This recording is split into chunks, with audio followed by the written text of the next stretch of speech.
Hello बच्चों, कैसे हैं आप। चलिए शुरू करते हैं इंग्लिश की worksheet class 5 mid term examination. Number 1 worksheet है ये। तो पहला प्रश्न है हमारा, पैसेज पढ़ के आपको क्वेश्चन के जवाब देने हैं। चलिए स्टार्ट करते हैं passage reading. Ipin and Upin are brothers. तो एपिन एंड यूपिन, ये बात ध्यान रखना, कौन थे वो? ब्रदर्स थे। They are busy learning about water. किस लिए बिजी थे वो, क्या लर्न कर रहे थे वो? About water.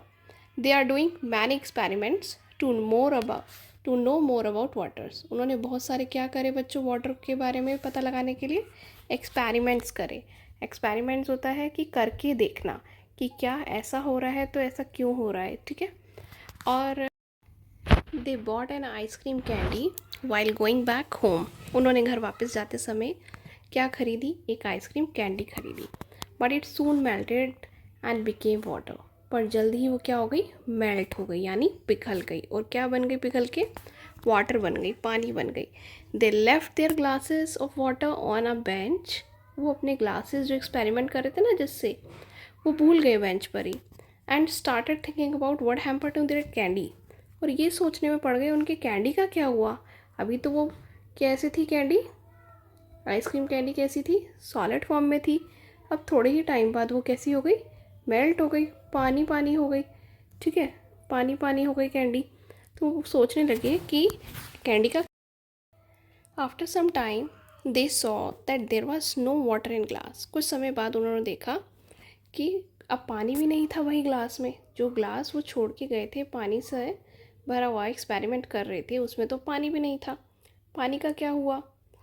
तो क्या हुआ होगा बताओ? They wondered where the ice cream candy went. वो सोच में पड़ गई, ऐसा कौन सा भूत है जो आइसक्रीम कैंडी भी खा गया और पानी भी खा गया। It was magic. ये तो मैजिक है कोई। तो दीदी, देयर सिस्टर, दीदी जो थी, उनकी बहन जो थी बड़ी, लाफ्ड एंड सैड दैट, वो हंसने लगी। लाफ्ड यानी हंसने लगी। और उन्होंने क्या कहा? That water has 3 forms. पानी के 3 प्रकार होते हैं। कौन कौन से? Ice, liquid and gas. तो ice, liquid and gas. Ice को हम सॉलिड फॉर्म भी कहते हैं। तो आइस, जैसे कि जो कैंडी थी वो आइस फॉर्म में थी, ठीक है। जब उस पर सूरज की किरणें पड़ी होंगी या गर्मी उसको मिली होगी तो वो कैसी बन गई? पानी फॉर्म में बन गई, है ना। आप, और जो पानी के ग्लासेस भरे हुए थे वो लिक्विड फॉर्म में थे। जब गर्मी उसको मिली होगी तो वह एवेपोरेट होके गैस में कन्वर्ट हो गए होंगे, तो पानी ख़त्म हो गया होगा। तो आगे देखते हैं। They both were amazed. वो दोनों ये जानकर बहुत ही चकित रह गए। They felt that they have to learn and explore a lot from their environment. उन्होंने ये महसूस किया और ये सीखा कि उनको बहुत कुछ सीखने की ज़रूरत है उनके एनवायरनमेंट से, और वो बहुत कुछ सीख सकते हैं अपने वातावरण से। तो क्वेश्चन है, what is the relation between Ipin and Upin. Upin and Ipin के बीच में क्या संबंध था? दोनों कौन थे? They both are brothers. कौन थे? ब्रदर्स। मैंने पहले ही बताया था कि कौन थे? ब्रदर्स थे। अगला प्रश्न की तरफ चलते हैं। बी है, what is an experiment. Experiment क्या होता है?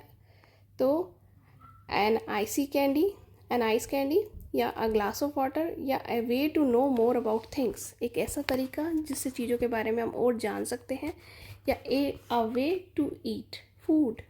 तो इसका थर्ड ऑप्शन इज करेक्ट बच्चों, a way to know more about things. C part है, the water that you drink is in the form of. जो पानी आप पीते हैं, अभी हमने सीखा ना, पानी कौन सा रूप है? लिक्विड का। पानी जो है लिक्विड फॉर्म है। और अच्छा, इसके आगे एक क्वेश्चन मैं और ऐड करती हूँ। आइसक्रीम कौन सा रूप है पानी का? ये मुझे बताना कमेंट में। What is the full form of their. तो यहाँ पे दे और अपोस्ट्रोफी साइन लग के आ रही है, इसका फुल फॉर्म क्या होगा? दे के साथ ARE, दे आर।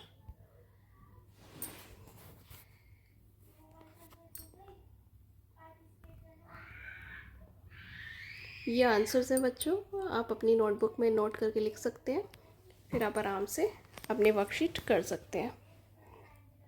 आगे बढ़ते हैं। तो अगला प्रश्न है, read the given poem and answer the following question. या पोएम दी गई है और उससे ही जुड़े हुए कुछ सवाल पूछे गए हैं, उनका जवाब देना है। तो रीड करते हैं, चलिए। I have a pet dog, मेरे पास क्या है, एक पेट डॉग है। And I named him as Sunny, और मैंने उसका नाम क्या दिया है, Sunny. For he leaves like a frog, वो कैसे कूदता है, जैसे कि एक फ्रॉग। फ्रॉग को देखा है ना आपने कूदते हुए, कैसे कूदता है, अपने 2 पैरों के बल पे पीछे वाले पैर को उठा के आगे की तरफ को कूदता है। ही jumps like a bunny, and he jumps like a bunny, और बनी यानी खरगोश को भी बनी कहते हैं, तो बनी की तरह भी कूदता है वो। पहला प्रश्न है, which of the rhyming words is wrong. यहाँ पे राइमिंग वर्ड दिया है। राइमिंग वर्ड का मतलब मैं बता दूँ क्या होता है बेटा, मिलते जुलते शब्द जिनका कुछ प्रोनाउंसिएशन आपस में मिलता जुलता होता है, जैसे कि डॉग का फ्रॉग, बनी का सनी, एंड पैरेट का कैरेट। लव का यू जो है राइमिंग वर्ड नहीं है। ये चीज़ इंपॉर्टेंट है। Which set of rhyming word is wrong, तो यहाँ पे रॉन्ग पूछ रहे, गलत है, तो गलत तो यही वाला है, बाकी सब राइमिंग वर्ड्स हैं। अगला प्रश्न है, what is the name of the pet dog. Pet dog का नाम क्या था बेटा, पेट डॉग ये रहा पालतू कुत्ता, उसका नाम क्या था, सनी था। क्या नाम था, सनी। अगला प्रश्न है बच्चों, तो I have a P green parrot and I call her Mittu for she grants away the carat keeps on repeating I love you. और मेरे पास एक हरे रंग का पैरेट है और मैं उसको किस नाम से बुलाती हूँ, मिट्टू नाम से। For she ग्रांस away the carat, और कैरेट को कुतरते हुए, ग्रांस मीन्स कुतरना, ठीक है, कुतरते हुए वो क्या रिपीट करती रहती है, आई लव यू।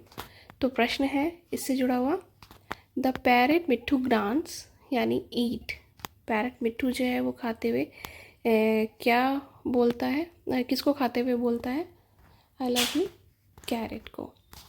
अगला प्रश्न है, द डॉग सनी जंप्स लाइका, जो डॉग सनी था वो किसकी तरह जंप करता था, बनी की तरह। नेक्स्ट प्रश्न है, write all the words that come to your mind when you hear the word family. तो फैमिली शब्द को सुनते ही आपके दिमाग में कौन से शब्द आते हैं उनके बारे में लिखना है। यहाँ पे मैंने अपने हिसाब से कुछ शब्द लिखे हैं, पर ज़रूरी नहीं है आपको यही सब लिखने हैं, आप अपनी मर्ज़ी से वो शब्द लिख सकते हैं बच्चों, जो आपको लगता है कि आपको फैमिली का नाम सुनते ही आते हैं। तो मेरे हिसाब से मेरी फैमिली एनकरेजिंग है, सपोर्टिव है, केयरिंग है एंड लविंग। अगला प्रश्न है, the spelling of these words are jumbled, put them in right order. यहाँ पे जो स्पेलिंग दी गई है ना बच्चों, उसको उल्टा सीधा करके दिया गया है, उसको आपको सही फॉर्म में ऐसे लगाना है जिससे कोई नया शब्द बन जाए। इसका वर्ड बनेगा चेस, उसका बनेगा हेल्प। इसके अलावा भी बच्चों आप अपने आप से जंबल वर्ड्स की तैयारी करें, क्योंकि पेपर में कोई भी जंबल वर्ड आ सकता है। अगला प्रश्न है, fill in the blanks, dash book do you want to read. तो यहाँ पे विच आएगा या व्हाट, कि कौन सी बुक आपको पढ़ना पसंद है। तो विच का मतलब होता है कौन सी, व्हाट का मतलब होता है क्या। तो यहाँ पे विच आना चाहिए कि कौन सी बुक आपको पढ़ना पसंद है। I have been living in Delhi dash I was kid, मैं दिल्ली तब से रह रहा हूँ जब से मैं किड था। तो जब कोई पुरानी बात बिना डेट के आपको बतानी होती है तो यहाँ पर सिंस आता है। और I was tired dash I wanted to play more, मैं थक गया था पर मैं और खेलना चाहता था। तो थक गया था ना, और खेलना चाहता था, परंतु मैं और खेलना चाहता था। तो यहाँ पे बट और है, बट का मतलब होता है परंतु, ठीक है, और का मतलब होता है जब दो चीज़ों में आपको कंपैरिजन देना होता है। जैसे what you want to eat, apple और बनाना। तो यहाँ पे एप्पल और बनाना में चॉइस है, दोनों नहीं खा सकते, आपको किसी एक के लिए ही पूछा जा रहा है।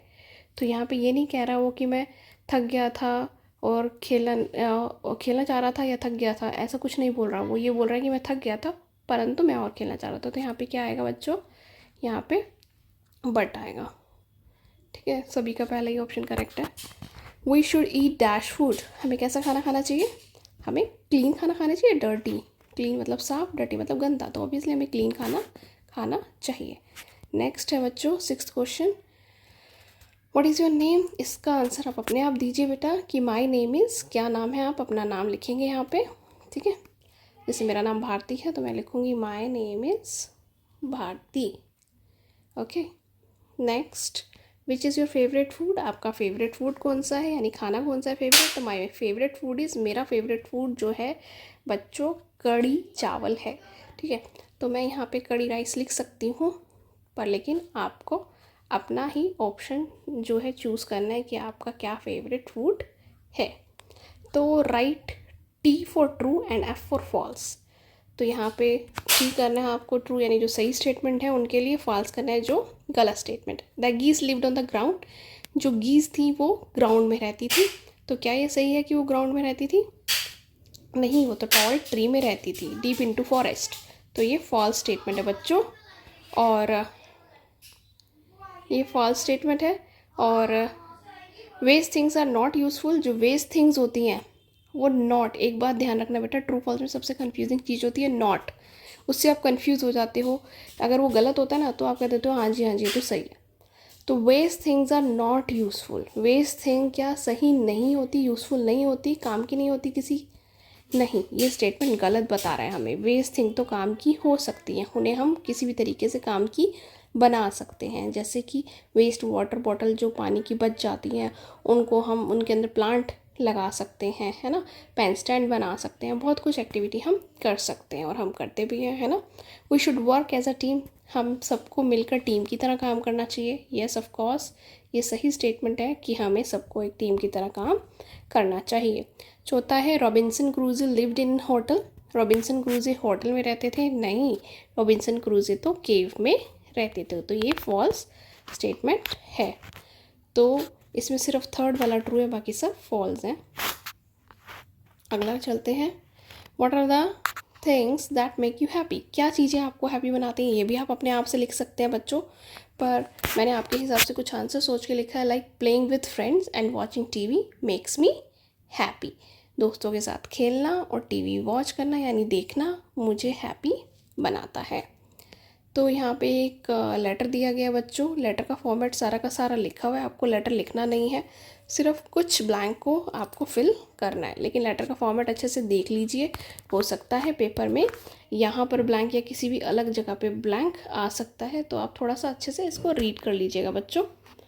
तो यहाँ पर जो है सबसे ऊपर आपको पता है 2 लाइनों में जिसको हम लेटर लिख रहे हैं, ठीक है, क्योंकि ये complete the following letter to your friend, अपने फ्रेंड को लिखना है, लिविंग इन अनदर सिटी, जो दूसरी सिटी में रहता है, wishing him happy birthday by filling in the blanks, उसको आपको हैप्पी बर्थडे विश करना है फिल इन द ब्लैंक्स करके। तो यहाँ पर एड्रेस दिया गया है जो सुंदर हॉस्टल का, मॉडर्न पब्लिक स्कूल में उसका दोस्त रहता होगा, तो उस हॉस्टल के लिए उस हॉस्टल में लिखा गया है मुंबई। एंड यहाँ पे डेट देनी है आपको 14th, मैंने आज की डेट ही दी है, अक्टूबर 2022। और यहाँ पर आपको नेम लिखना है, डियर जो भी आपके दोस्त का नाम है, ठीक है। I am wishing this letter, sorry I am writing this letter, मैं ये लेटर लिख रहा हूँ, क्यों लिख रहा हूँ, to wish you happy birthday, मैं तुम्हें विश करने के लिए happy birthday, may you have many happy and successful years ahead in your life. I wish to join you soon and have lots of fun together. तो मैं तुम्हें